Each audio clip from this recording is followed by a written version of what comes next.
నిన్ను నీవు ఉపేక్షించుకుంటావో, ఈ లోకం నుంచి వేరుపరచుకుంటావో, అప్పుడే దేవుని క్రియను నువ్వు చూడగలుగుతావు, దేవుని కార్యాలను చూడగలుగుతావు. చాలా మంది అంటారు, ఏమవుతుందండి,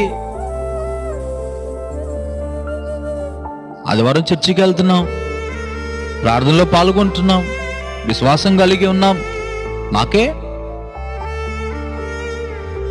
ఏమవుద్దండి, ఏం కాదు కదా.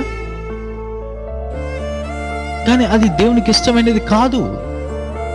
నీ యవ్వన జీవితము ఇదిగో దేవుని మందిరం ఉన్నప్పుడు ఆర్భాటము చేస్తూ దేవుని స్తుతిస్తూ నీ హృదయం అంతా, నీ మనసంతా, నీ ఏకాగ్రత అంతా ఆయన మీద పెట్టేసి ప్రార్థన అయిపోయిన తర్వాత బయటికి వెళ్ళి లోకం మీద పెట్టేస్తే నీవు నిలువెచ్చని స్థితిలో ఉన్నావు. అటు వెచ్చగానే ఉండాలి, ఇటు చల్లగానే ఉండాలి. నీ జీవితంలో వాక్యము స్థిరముగానే ఉండాలి. అంతేగాని మందిరంలోకి వచ్చినప్పుడు దేవా అని చెప్పేసి బయటికి వెళ్ళిన తర్వాత దెయ్యం